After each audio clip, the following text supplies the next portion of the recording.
ফার্স্টে হচ্ছে 0°C তাপমাত্রার বরফকে 0°C তাপমাত্রার পানিতে পরিণত করতে প্রয়োজনীয় তাপ। তাহলে প্রয়োজনীয় তাপের সূত্র হচ্ছে dq = m × LF। এখানে m হচ্ছে বরফের ভর, LF হচ্ছে বরফ গলনের আপেক্ষিক সুপ্ত তাপ, যেটার মানটা তোমাকে মুখস্থ রাখতে হবে 3.36 × 10⁵ জুল পার কেজি। এখানে এটার মান হচ্ছে যে 1 কেজি বরফকে গলাতে 3.36 × 10⁵ জুল তাপের প্রয়োজন।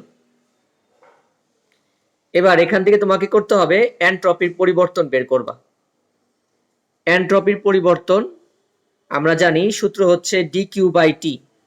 তাহলে dq মান কত? mLF/t। এখানে t এর মান হচ্ছে কত? 0°C বা 273 কেলভিন। কারণ তোমার মানটা ছিল কত? 0°C তাপমাত্রার বরফকে 0°C তাপমাত্রার পানিতে পরিণত করবা। এখানে টি এর মান হচ্ছে 0°C অর্থাৎ 273 কেলভিন। এখানে তোমাকে শুধু বরফের ভর দেওয়া থাকবে আর এই তাপমাত্রাটা দেওয়া থাকবে। এখান থেকে তুমি এনট্রপি পরিবর্তন বের করবা। এবার 2 নম্বর কন্ডিশন, 0°C তাপমাত্রার পানিকে 100°C তাপমাত্রার পানিতে পরিণত করতে। এখানে একটু মনে রাখবা, এখানে 0 জায়গায় অন্য যে কোনো তাপমাত্রা হইতে পারে, এই 100 এর জায়গাও অন্য যে কোনো তাপমাত্রা হইতে পারে। তাহলে এখানে কি ছিল একটু আগে কথা বলে নেই। এখানে তাপমাত্রার কোনো পরিবর্তন হয় নাই, এখানে শুধুমাত্র একটা পদার্থের অবস্থার পরিবর্তন হয়েছে। অর্থাৎ এখানে ছিল বরফ, বরফ কি হয়ে গেছে? পানি। অবস্থার পরিবর্তন ঘটছে কিন্তু তাপমাত্রার কোনো পরিবর্তন ঘটে নাই। আবার এই ক্ষেত্রে দেখো 0°C তাপমাত্রা পানিকে 100°C তাপমাত্রা পানিতে, এখানে অবস্থার কোনো পরিবর্তন হয় নাই, এখানে শুধুমাত্র কিসের পরিবর্তন হয়েছে? তাপমাত্রার। এই ক্ষেত্রে সূত্র হচ্ছে dq = ms/dt। এস হচ্ছে পানির আপেক্ষিক তাপ। পানির আপেক্ষিক তাপ কত? 4200 joule per KG per kelvin. আর ডিটি মানে হচ্ছে T2 - T1। T2 কত? T2 হচ্ছে 373 কেলভিন আর T1 হচ্ছে 0°C মানে 273 কেলভিন। এবার এনট্রপি, এখানে এনট্রপির পরিবর্তনটা বের করতে হলে তোমাকে ইন্টিগ্রেশন করে বের করতে হবে, কারণ এখানে তাপমাত্রাটা ফিক্সড না। T1 থেকে T2 পর্যন্ত তাপমাত্রা বৃদ্ধি করছে। আগেরটা সহজ ছিল কারণ আগেরটা তাপমাত্রার কোনো পরিবর্তন হয় নাই, ডাইরেক্ট আমি টি বসায় দিছি। কিন্তু এখানে যে তাপমাত্রা পরিবর্তন ঘটতেছে, এই জন্য তোমার এখানে কি হয়েছে? এই ইন্টিগ্রেশন করে করতে হইব T1 থেকে T2 পর্যন্ত। আচ্ছা, তাহলে dq এর মান বসাই, dq হচ্ছে ms/t/t। আচ্ছা, তাহলে এখানে কনস্ট্যান্ট কি কি? m constant, s constant. m আর s কে বাইরে নিয়ে এসে বললাম 1/t × dt। 1/t এর ইন্টিগ্রেশন হচ্ছে ln t, 1/t ইন্টিগ্রেশন হচ্ছে ln t। তাহলে এটা লোয়ার লিমিট কত? T1 আর আপার লিমিট কত? T2। তাহলে বসালে কত আসে? ms ln T2/T1। তোমাকে এই সূত্র কোনো প্রমাণ করার দরকার নাই, তুমি শুধুমাত্র সরাসরি এই জিনিসটা ইউজ করবা। তাহলে যদি তোমাকে 0°C তাপমাত্রার পানিকে 100°C তাপমাত্রা পানিতে পরিণত করতে হয়, তাহলে প্রয়োজনীয় তাপের সূত্র হচ্ছে dq = ms/dt। আর এনট্রপির পরিবর্তনের সূত্র হচ্ছে ms ln T2/T1। এবার লাস্ট ফর্মুলা হচ্ছে 100°C তাপমাত্রার পানিকে 100°C তাপমাত্রার বাষ্পে পরিণত করবা। 100°C তাপমাত্রার পানিকে যদি 100°C তাপমাত্রার বাষ্পে পরিণত করো, তবে প্রয়োজনীয় তাপ হচ্ছে mLV। m হচ্ছে বাষ্পের ভর বা পানির ভর, আর LV হচ্ছে পানির বাষ্পীভবনের আপেক্ষিক সুপ্ত তাপ। এই সূত্র হচ্ছে 2.26 × 10⁶ জুল পার কেজি। এটাও মুখস্থ রাখতে হইব। এবার এনট্রপি সূত্র আগের মতোই, যেহেতু এখানে সিস্টেমটার অবস্থার পরিবর্তন হচ্ছে কিন্তু তাপমাত্রার কোনো পরিবর্তন হচ্ছে না, তাহলে এখানে কোনো ইন্টিগ্রেশন করার দরকার নাই। ডাইরেক্ট সূত্র হচ্ছে mLV/t। টি এর মান কত? 100°C মানে কত? 373 কেলভিন। দেখো সূত্রগুলি বুঝছো কিনা? হ্যাঁ ভাই, রেকর্ড হইতেছে। সূত্রগুলি বুঝছো কিনা?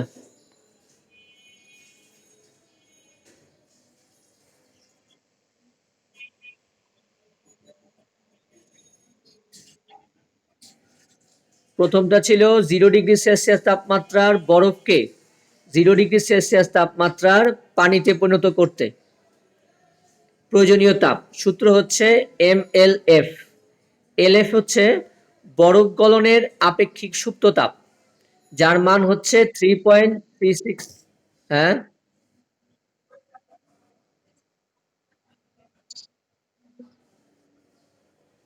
উল্টাইতে আসছে, পরে উল্টা দিন।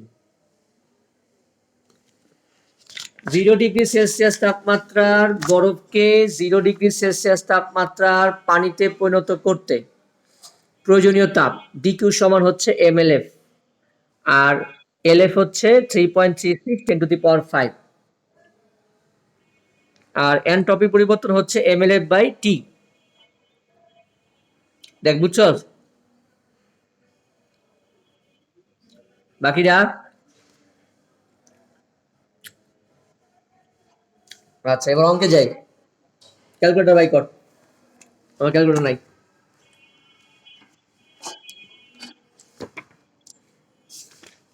আচ্ছা, আজকা তপনে বাই করছি তবলিগা, তোর তপন ছাড়া মরে যাবি গা, তপনে তোরা কান্দোস। আচ্ছা, তপনের বইতে 21 নাম্বার অঙ্কটা, তপনের বই আছে 69 পৃষ্ঠার 21 নাম্বার অঙ্ক করুম আজকে তপন করুম, তপন। 21 নাম্বার হচ্ছে কি বলছে প্রশ্নটা দেখ, 100°C তাপমাত্রার 5 কেজি পানিকে 100°C তাপমাত্রার বাষ্পে পরিণত করবি। এটা কয় নাম্বারটা? 100°C তাপমাত্রার পানিরে 100°C তাপমাত্রার বাষ্পে 3 নাম্বার। এই তো পেরে গেছিস গা, গুড। এটা রিনি না এটা? তাহলে এনট্রপির সূত্র কি? M/T। তাই মনে করাইছিলাম আগে না রে? M হচ্ছে 5, আর বরফগুলোর আপেক্ষিক সূত্র কত? 2.26 × 10⁶, আর তাপমাত্রা কত? 373। দেখ কত আসে।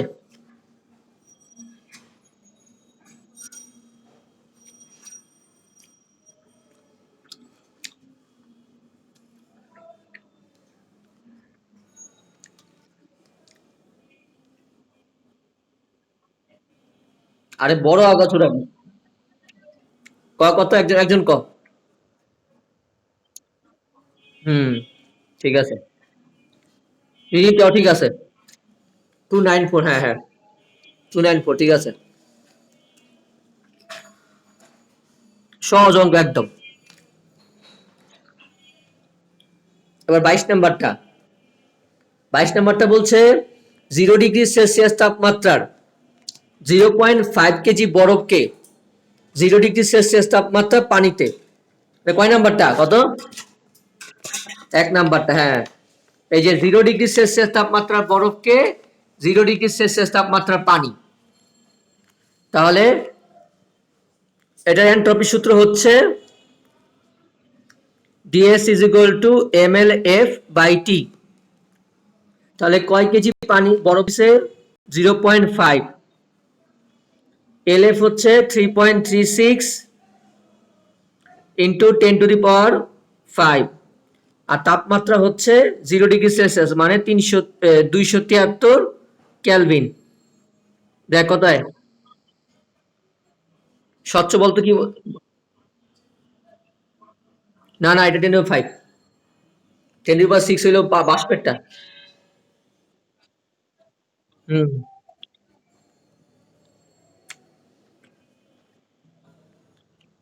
স্বচ্ছ ভালো করে পড়ছ না 9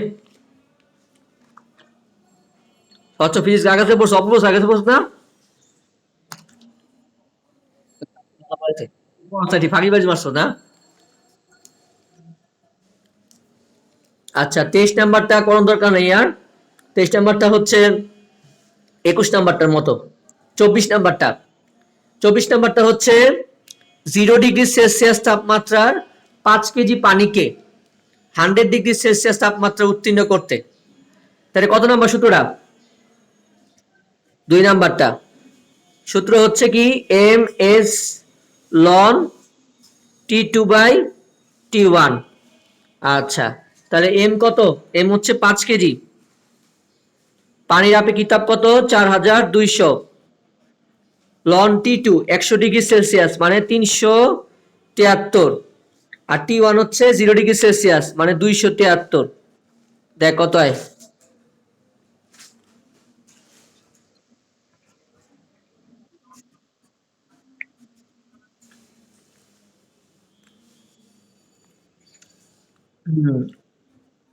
হ্যাঁ ঠিক আছে ঠিক আছে,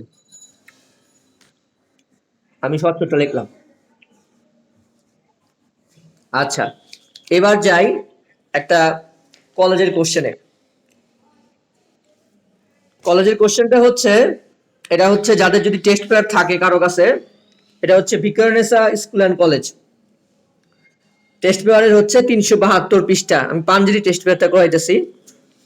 কোশ্চেনটা বলছে, খেয়াল করো, এ ও বি দুইটা তাপ উৎপাদক যন্ত্র। আচ্ছা, এ ও বি দুইটা তাপ উৎপাদক যন্ত্র, ভালো করে খেয়াল করো। তাপ উৎপাদক যন্ত্র মানে তাপ উৎপন্ন করে তারা। বলছে এ যন্ত্রটাকে, যেটা এ যন্ত্র, সেটাকে 750 কিলো জুল তাপ শক্তি সরবরাহ করছে। এর ফলে এই যন্ত্রটা কি করছে, 2 কেজি পানিকে 25 ডিগ্রি সেলসিয়াস থেকে 100 ডিগ্রি সেলসিয়াস তাপমাত্রায় উন্নীত করছে। তাহলে বিষয়টা কি, এ ও বি দুইটা তাপ উৎপাদক যন্ত্র, এই যন্ত্রে 750 কিলো জুল তাপ দিছে, মানে ইনপুট দিছে। এর ফলে এটা কি করছে, 2 কেজি পানির তাপমাত্রা 25 থেকে 100 নিয়ে গেছে। ভালো কথা। এবার বি, আর বি কি করছে, বিয়ে কোনো তাপের কথা কয় নাই, বিয়ে কত তাপ দিছে এই কথা বলে নাই, শুধু বলছে যে বি কি করছে, বি এর 2 কেজি পানিকে 20 থেকে 100 ডিগ্রি সেলসিয়াস তাপমাত্রার বাষ্পে রূপান্তর করছে। ভালো করে খেয়াল করো, 20 ডিগ্রি সেলসিয়াস থেকে 100 ডিগ্রি সেলসিয়াস বাষ্প। যারা 9-10 ভালো করে করছো আশা করি মনে আছে যে 20 থেকে 100-এ বাষ্প সরাসরি করণ যায় না। প্রথমে কি করতে হয়, 20 থেকে 100-এর পানি, তারপর 100-এর পানিরে 100-এর বাষ্প। আচ্ছা, তাহলে এখানে আবার একটু আমরা উদ্দীপকটা শোনো। বলছে যে এই যন্ত্রটার মধ্যে 750 কিলো জুল তাপ দিছে। এর ফলে এই যন্ত্রটা কি করছে, 2 কেজি পানিকে 25 ডিগ্রি সেলসিয়াস থেকে 100 ডিগ্রি সেলসিয়াস তাপমাত্রা উন্নীত করছে। আর বি যন্ত্রটা 2 কেজি পানিকে 20 ডিগ্রি সেলসিয়াস থেকে 100 ডিগ্রি সেলসিয়াস তাপমাত্রা বাষ্পে রূপান্তর করছে। বিয়েতে কিন্তু কত তাপ দিছে বলে নাই, বারবার শোনো, বিয়েতে কিন্তু কত তাপ দিছে কয় নাই। আচ্ছা, এখন বলছে যে উদ্দীপকের তথ্য থেকে দুইটা যন্ত্রের এন্ট্রপির পরিবর্তনের তুলনা করতে বলছে, এন্ট্রপির পরিবর্তন। আচ্ছা, তাহলে এই যন্ত্র কি করে, এই যন্ত্রে 2 কেজি পানিরে কত হয়, 25 থেকে 100-এ নেয়। তাহলে কত নম্বর সূত্র, 2 নাম্বার কর, 2 নাম্বার কর। তাহলে সূত্র হচ্ছে এম এস লন,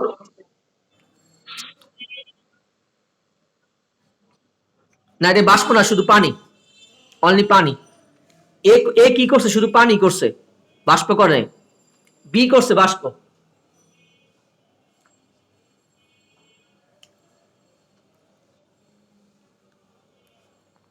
T1 হচ্ছে 25 ডিগ্রি সেলসিয়াস মানে কত হয়, 273 প্লাস 25, 298। আর T2 হচ্ছে 373। দেখ মান বের কর।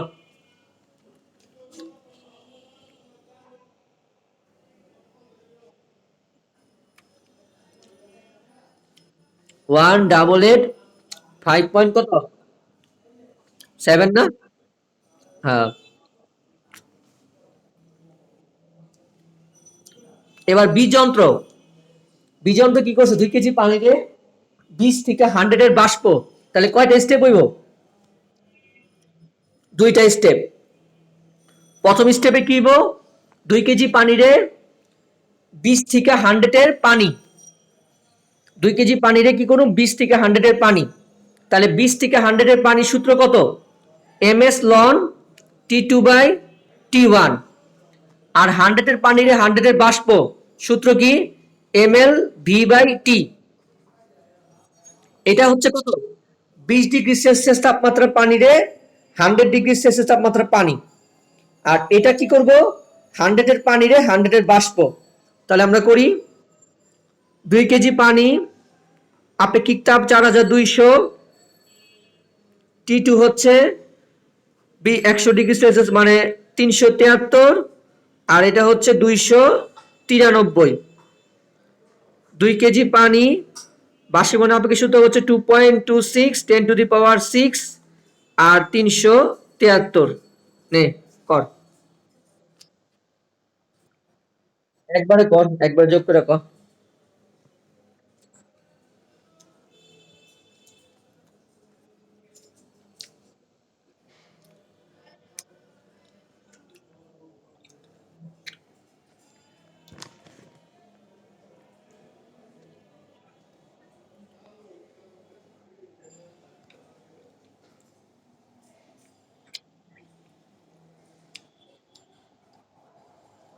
কর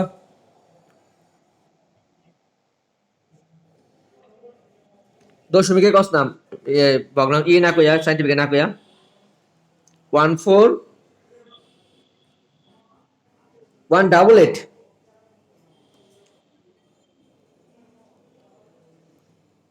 তাহলে এটা হচ্ছে হ্যাঁ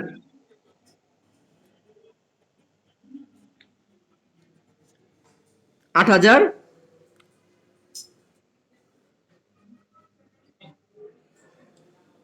এদিকে তো মান দেওয়া নাই 2.26 এর ধরলে কত হয় এটাই আচ্ছা তো 2.26 এর দর 2.26 এর দর তাহলে তাহলে 2.26 এর দর পরীক্ষা না দিয়ে দিলে 2.26 বা 2.26 এর ধরবি সমস্যা নেই আচ্ছা এবার আসো কার্নো ইঞ্জিনের একটা অঙ্ক আছে সেটা হচ্ছে সংকোচন প্রসারণের একটা অঙ্ক সংকোচন প্রসারণের একটা অঙ্ক আমরা একটু থিওরিটা খেয়াল করি থিওরিটা কি ছিল A B B C C D D A বিতে কি ছিল তাপমাত্রা T1 তাপ ছিল Q1 এখানে T2 তাপ ছিল Q2 এ বি এটা কি চক্র ছিল এ বিটা কি ধাপ ছিল সমষ্ণ প্রক্রিয়া কি বলো পুরোটা বলো সংকোচন না প্রসারণ সমষ্ণ প্রসারণ প্রসারণ ঘটলে কি হয় চাপ বাড়ে না আয়তন বাড়ে গুড আয়তন বাড়ে চাপ কমে তার মানে P1 P2 এর চেয়ে sorry P1 greater than P2 আর V1 লেস দেন V2 এটা কি এ বি তে ঠিক আছে এক বুঝছস নি কথা এ বি ধাপে চাপ P1 থেকে P2 হয় চাপ P1 ছিল বেশি P2 ছিল কম আয়তন V1 থেকে V2 হয়ে যায় আয়তন বেড়ে যায় চাপ কমে যায় তাহলে এখানে কি ঘটে এ বি ধাপে সংকোচন প্রসারণ ঘটে প্রথমে সংকোচন তারপর প্রসারণ ঘটে এটা কি আয়তন পরীক্ষা আয়তন দিয়ে অঙ্ক দেয় তাও চাপ দিয়েও করা যেতে পারে অঙ্কটা আয়তন দিল এবার বিসিটা কি নাম বিসির নাম কি আই প্রতিভা কথা বলছ না কেন বিসির নাম কি ক বিসির নাম ক প্রতিভা দেই তো কই প্রতিভা দেই অ্যান্সার না দিতে পিটা মুদের আই প্রতিভা ক বিসি কি ধাপ বিসি ধাপটা কি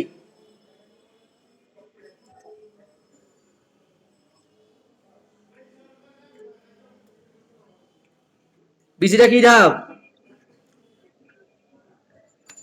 দেখ ওরা খাতা উল্টে গেছে, দেখছ?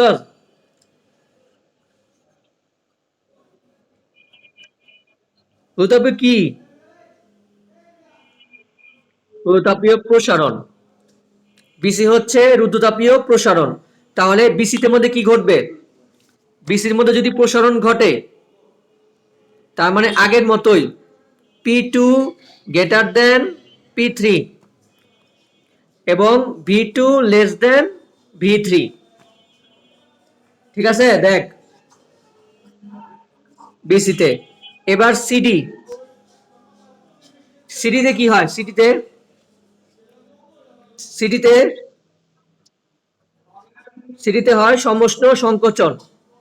সমষ্ণ সংকোচন মানে কি? এখানে চাপ বাড়বো, চাপ কমবো না আয়তন কমবো? হ্যাঁ, আমি না ঠিক, আয়তন কমবে চাপ বাড়বে। তার মানে আয়তন কমবে চাপ বাড়বে, তার মানে P4 গ্রেটার দেন P3, আয়তন কমবে, V3 গ্রেটার দেন V4। ভালো করে খেয়াল কর, এই যে এখানে P3 চেয়ে P4 বড় আর V3 চেয়ে V4 ছোট। প্রতিবারে টান মিউট করছি, গাদাটা হয় না কি লিগা? আরে প্রতিবারে তোর জীবনে মনে হয় ক্লিয়ারে। প্রতিভা কই গেলি? হ্যাঁ হ্যাঁ, প্রতিভা কই গেল? আসছে তো, হয়তো আনমিউট করছি। কয়বার টিপসি হয় না? মোবাইল ফালাই দে, মোবাইল হ্যাং হয়ে গেছে তো। তাহলে আমরা কি দেখলাম? প্রথম ধাপে সংকোচন প্রসারণ, দ্বিতীয় ধাপে সংকোচন প্রসারণ, তৃতীয় ধাপে প্রসারণ সংকোচন, প্রসারণ সংকোচন, চতুর্থ ধাপেও কি? প্রসারণ সংকোচন। চতুর্থ ধাপে ডি এর মধ্যে কি হইব? P4 গ্রেটার দেন, না, P1 গ্রেটার দেন P4, চাপ বাড়বো আর আয়তন কমে যাইব, আয়তন কমে যাবে, V4 greater than V1, V4 greater than V1 আর চাপ বাড়বো। তাহলে এই চারটা ধাপ নিয়ে পরীক্ষায় আমগো অঙ্ক আসে। অঙ্কটা হচ্ছে এই সংকোচন প্রসারণ অনুপাত নিয়ে একটা অঙ্ক আছে আমাদের বইতে, এটা মনে বোর্ডে আইছিল। কত নম্বর অঙ্কটা জানি?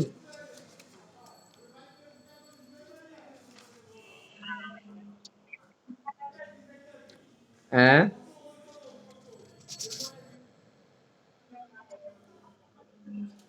আরে আমি তো কথাই কইনি, একটা তো থাকবোই। কেন ইয়ে নি তুর্য না?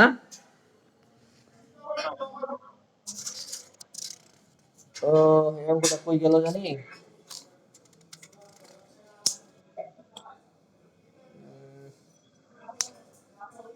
আহ, 30 নাম্বার।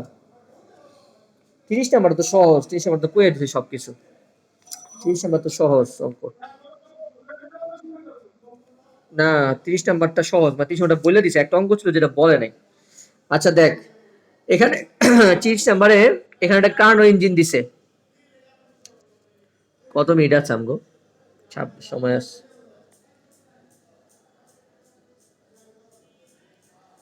একটা কার্নো চক্র দিছে।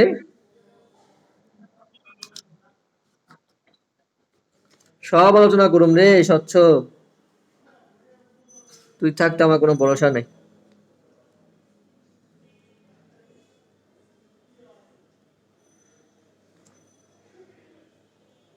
যারা ভেক্টরের ক্লাস পাও নাই বা করতে চাও, তারা হচ্ছে ওই যে ইউটিউবে ভিডিও আছে, ভেক্টরের ক্লাসগুলো দেখে নিও।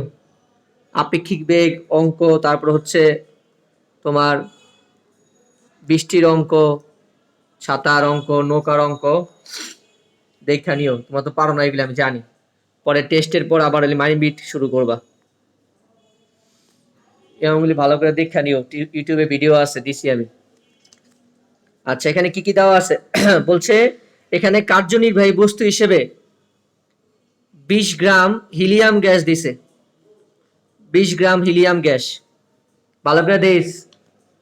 তারপর এখানে আয়তনের অনুপাত দিছে V2:V1 সমান 2:1, মানে কি V2 V1 এর দ্বিগুণ। আচ্ছা, তার মানে এটা হচ্ছে এবি চক্রে দিছে। আবার আরেকটা দিছে V3:V2, এটা হচ্ছে 2:1, এটা হচ্ছে বিসি চক্রে দিছে। আর T1 দেওয়া আছে 600 কেলভিন। এ হচ্ছে আমার ইনফরমেশন। এখানে কার্যনির্বাহী বস্তু হিসেবে 20 গ্রাম হিলিয়াম গ্যাস নিছে, V2 V1 এর অনুপাত দিছে 2:1, আর V3 আর V2 এর অনুপাত দিছে 2:1। T1 600 kelvin. ভালো কথা। প্রথম প্রশ্ন কি কইছে? T2 এর তাপমাত্রা কত হলে ইঞ্জিনের দক্ষতা 40% হবে? এটা করার দরকার নেই আমার মনে হয়, সহজ অঙ্ক। বলছে ইটার মান 40% হইলে T2 কত চাইছে, পারবা এটা, এটা কার্নো ইঞ্জিনের সূত্র দিয়া করে ফেলবা। আচ্ছা, এখন বলছে সমষ্ণ প্রসারণ ও রুদ্ধতাপীয় প্রসারণের ক্ষেত্রে কোনটিতে কৃত কাজ অধিক হয়? আচ্ছা, তাহলে সমষ্ণ প্রসারণ মানে কি? এবি। সমষ্ণ প্রক্রিয়ায় আমার প্রসারণের সূত্র কি? এন আর টি লন V2/V1। তাহলে এবি চক্রের তাপমাত্রা কত? T1। আচ্ছা, তাহলে এখানে মোল সংখ্যা বের করি। 20 গ্রাম আর হিলিয়াম কত? আণবিক ভর 2 গ্রাম, 10। আর V2 আর V1 অনুপাত কত? 2:1। তাহলে 10, বল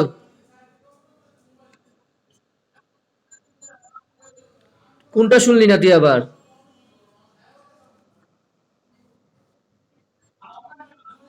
এটা হচ্ছে তোর কলেজে test paper, Dhaka city college. এখানে কার্যনির্বাহী বস্তু হিসেবে হিলিয়াম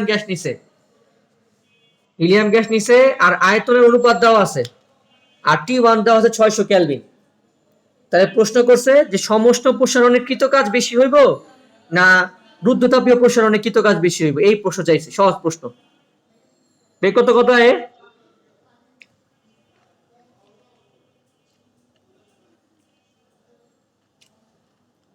এই হিলিয়ামের তো আণবিক ভর 4, প্রশ্ন কি দাদা ভুল করছি? হিলিয়াম তো 4, আমি তো হাইড্রোজেন মনে করতেছি। ঠিক করে কর, এটা 5 হইব।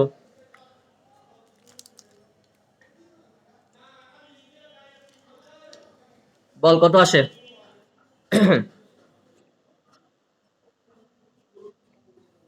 17,000,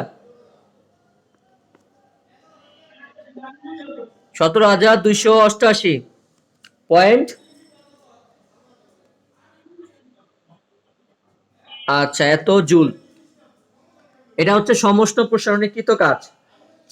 এরপর হচ্ছে রুদ্ধতাপীয় প্রসারণে। আচ্ছা, এখন রুদ্ধতাপীয় প্রসারণে কৃত কাজ বের করুন, আমাকে কিন্তু তাপমাত্রা বাইর করে নিতে হইব, তাপমাত্রা বাইর করতে হইব, T2 বাইর করতে হইব। এখন তুমি যদি কও ওরা যেটা বইয়ে করছে, বইয়ে কিন্তু ভুল করে রাখছে অঙ্ক। তুমি যদি কও যে T2 তো স্যার গতে বের করছি, এই T2 কিন্তু হইব না, এটা দক্ষতা 40% T2 বের করছে, এটা গয়ের মধ্যে দিছে। গয়ের ইনফরমেশন আমি কিন্তু ঘতে ইউজ করতে পারবো না, যদি গয়ে আলাদা কোনো ইনফরমেশন দেওয়া থাকে। গয়ে বলছিল ইটার মান 40% হইলে T2 কত, এই ধরনের ডাটা আমি ইউজ করতে পারবো না। তাহলে আমাকে কি করতে হবে? T2 বাইর করে নিতে হবে। তাহলে বিসিটা কি চক্র? রুদ্ধতাপীয় প্রসারণ না? তাহলে এখানে কি কি দেওয়া আছে? V3 আর V2 অনুপাত দেওয়া আছে, টি দেওয়া আছে, আর হিলিয়াম গ্যাস কি? এক পরমাণু। তাহলে তাপমাত্রার সাথে আয়তনের সূত্রটা কি ছিল রুদ্ধতাপীয় ক্ষেত্রে? বলো, তাপমাত্রার সাথে আয়তনের সূত্র কি? কি কি? রুদ্ধতাপীয় প্রসারণ T1 V2 gamma minus 1, T2 V3 gamma minus 1। সূত্র কিন্তু ভালো করে বুঝা করতে হইব, মুখস্থ করলে চলবো না। এই যে বাচ্চারা দেখো, বড় বড় বাচ্চারা আমার, T1, এখানে তাপমাত্রা আয়তন কত V2, তাপমাত্রা কত T1, T1 V2 gamma minus 1, এখানে আস্তে তাপমাত্রা কমে কত হয়ে যায় T2 হয়ে যায়, আয়তন কত V3, T2 V3 to the power gamma minus 1। বুঝছো ওই পোলা বাইন্ডা, বুঝছো রে?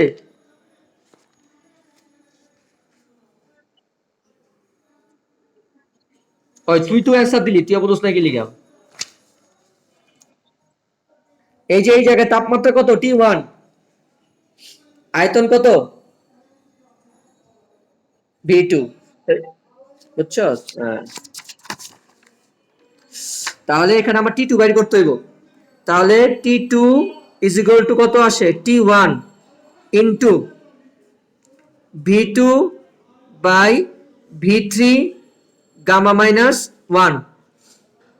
T2 টা এই পাশে নিয়ে পড়লাম, V3 টা নিচে নিয়ে পড়লাম, একবারে ব্রেকেট দিয়া পাওয়ার কমন নিয়ে লাইছি। তো T1 এর মান কত ছিল জানি আমাদের, 600 কেলভিন। আর আমাদের এখানে ইনফরমেশন দেওয়া ছিল কি, V3:V2 সমান 2:1। আমার কিন্তু উল্টা, V2/V3, তাহলে V3:V2 হচ্ছে 2:1। তাহলে উপরে যদি V2 হয় তাহলে অনুপাত উল্টে যাবো, কত হইব, হাফ। আর হিলিয়াম হচ্ছে এক পরমাণু গ্যাস, তার মানে 1.67 মাইনাস 1, দেখ কত হয়,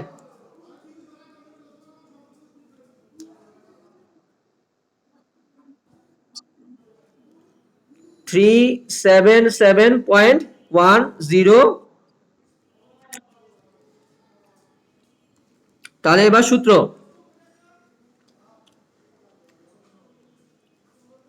NR গামা মাইনাস 1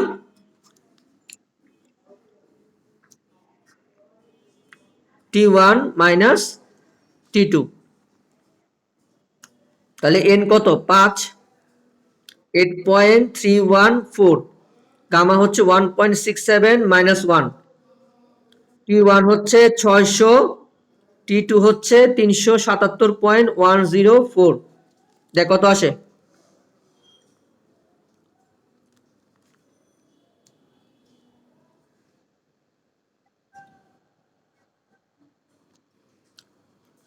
132।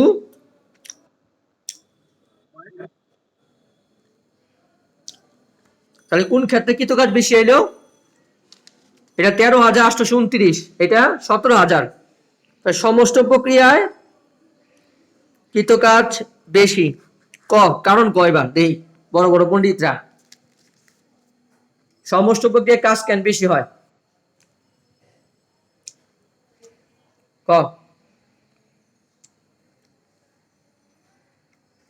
ওই কস না কে, স্বচ্ছ,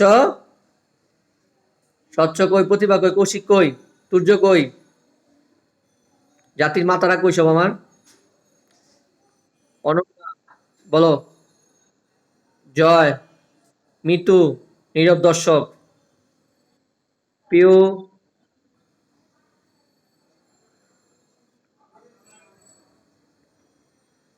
পৌলমী বিশ্বাস, পৌলমী বিশ্বাস কিন্তু লাস্টে বাড়ি কাজ দাও নাই।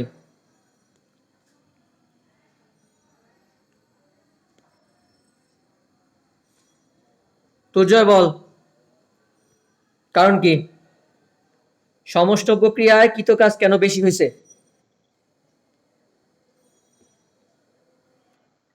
বল।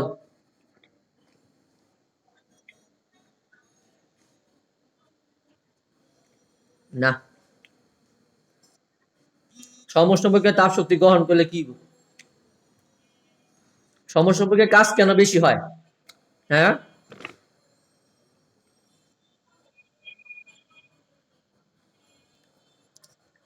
সমস্ত প্রক্রিয়া DU0, সমস্ত প্রক্রিয়া তুমি যে পরিমাণ তাপ দাও সম্পূর্ণ তাপটাকে সে কি করে, কাজে রূপান্তর করে, তাই না?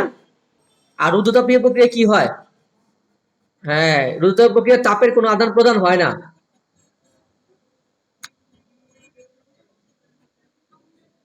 ওখানে যে তাপ থাকে ওই ওই অন্ত এখানে কি হয়, রুদ্ধতাপীয় প্রক্রিয়া কি হয়, অন্তস্থ শক্তি দিয়েই সে কাজ করে, তার অর্থ কাজ কম হইব। কারণ রুদ্ধতাপীয় প্রক্রিয়াতে তুমি সিস্টেমের বাইরে থেকে কোনো তাপ দিতেছো না, সিস্টেম তার অভ্যন্তরীণ যে শক্তি বা অভ্যন্তরীণ যে তাপ, ওই তাপ নিয়ে কাজ করতেছে, কতটুকু কাজ করতে পারবো। এখানে তো রুদ্ধতাপীয় প্রক্রিয়া এমনি আমরা জানি যে dw is equal to minus dU. তাহলে যদি বেশি কাজ করে মানে যদি প্রসারিত হয়, অভ্যন্তরীণ শক্তি কমে যায়, তাহলে বেশি কাজ করতে পারতেছে না, তাহলে রুদ্ধতাপীয় প্রক্রিয়ায় কাজ কি হয়, কম। আর প্রসারণে কাজ কম হয়ে যায়। আর সমষ্ট প্রসারণে কাজ কি বেশি হয়, কারণ সমষ্ট প্রক্রিয়ায় তো তোমার এখানে সিস্টেমের অভ্যন্তরীণ শক্তি কোনো পরিবর্তন করতে হয় না। তো হ্যাঁ,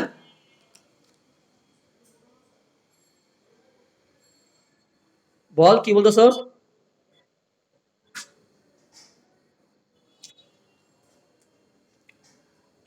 বলবি কিছু? আচ্ছা, তাহলে আমাদের এনট্রপির একটা বড় অঙ্ক আছে। এনট্রপির বড় অঙ্কটা, এটা আজকে করা সম্ভব না, এটা মনে হয় আমাদের মিস্টার স্বচ্ছ মনে অঙ্কটার কথাই কইছি মেবি।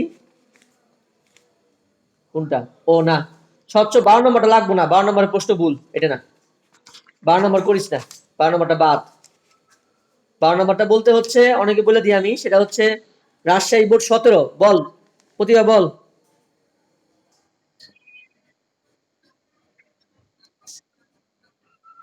এই যে এনট্রপি বাইট করবি, এনট্রপি বাইট করবি, যে ইঞ্জিনের এনট্রপির মান কম সেই ইঞ্জিন বেশি পরিবেশ বান্ধব হইব। কোন অঙ্কটা বল, আমি তো খেয়াল নাই আমার। তাহলে ওইটা বাইর করে দেখাইতে পারোস, এই তো দক্ষতা বাইর করে দেখাইতে হবে, দক্ষতা বাইর করুন যাব। মানে দক্ষতা যদি বেশি হয় পরিবেশ বান্ধব না, মানে অপচয় কম হইব। দক্ষতা যত বেশি হবে তাপের অপচয় কম হইব। তুমি যে পরিমাণ তাপ দিচ্ছ সেই তাপের কত অংশ ব্যবহার করতেছো, যত বেশি অংশ ব্যবহার করবা ততই তো বেশি পরিবেশ বান্ধব হইব। দক্ষতা মানে তোমার যদি মনে হয় যে এখানে তোমার 50% তো অনেক খারাপ, কি তুমি যে পরিমাণ তাপ দিছো সেই পরিমাণ তাহলে 50% ইউজ করছে, তাহলে ভালো না। শোনো, আমরা নেক্সট ক্লাসে যে অঙ্কটা করুম এটা প্রথমেই ধরতে হবে অঙ্কটা, টাইম শেষ হয়ে যাচ্ছে। আজকে আমি টেস্ট করতে বাড়ি কাছে দিতেছি, নাম্বার লেখা দিতেছি মেসেঞ্জারে, কত কত নাম্বার করবা। ওই প্রতিদিন তো দেই, মাই দিম তো, যা। ঠিক আছে, যা ঘুমাগা, বাসায় বেরোবে। গুড বাই, আবার ঘুমা।